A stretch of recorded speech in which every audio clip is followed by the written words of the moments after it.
अस्सलाम वालेकुम viewers, welcome to my channel. आज मैं आपके लिए जनरल नॉलेज की एक और नई वीडियो लाई हूँ। वीडियो को आखिर तक देखिएगा ताकि आप तमाम सवालात से फ़ायदा हासिल कर सकें। सबसे पहला सवाल है, धूप में बैठने से कौन सा विटामिन हासिल होता है? धूप में बैठने से कौन सा विटामिन हासिल होता है?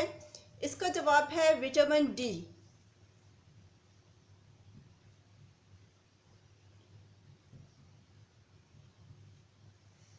दूसरा सवाल है, 600 से 1600 तक के दौर को क्या कहा जाता है?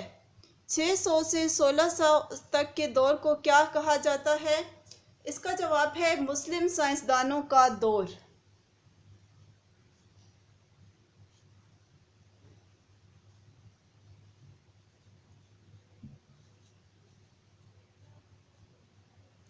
अगला सवाल है, इंसानी जिस्म का कितने फ़ीसद हिस्सा पानी पर मुश्तमिल है?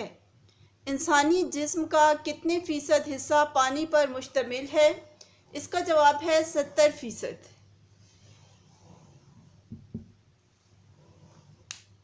अगला सवाल है, सर्जरी की इब्तिदा कहाँ से हुई? सर्जरी की इब्तिदा कहाँ से हुई?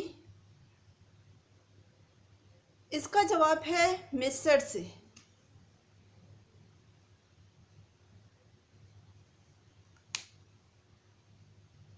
अगला सवाल है, कौन से जानवर में नर और मादा दोनों की खसूसियात पाई जाती हैं? कौन से जानवर में नर और मादा दोनों की खसूसियात पाई जाती हैं? इसका जवाब है केचुआ।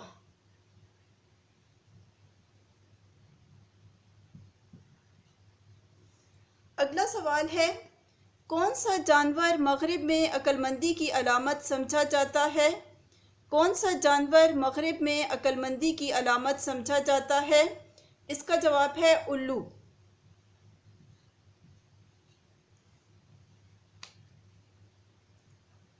अगला सवाल है, दुनिया में पहला आँखों का अस्पताल कहाँ बनाया गया? दुनिया में पहला आँखों का अस्पताल कहाँ बनाया गया? इसका जवाब है रूस में।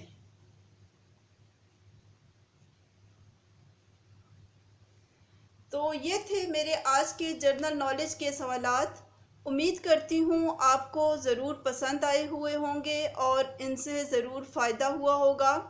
मज़ीद ऐसी वीडियोस देखने के लिए हमारे चैनल को सब्सक्राइब कर लें। चैनल को सब्सक्राइब करके साथ दिया हुआ बेल आइकन ज़रूर प्रेस करें ताकि आपको हर नई आने वाली वीडियो का नोटिफिकेशन सबसे पहले मिलता रहे। नई वीडियो के आने तक अल्लाह हाफिज़।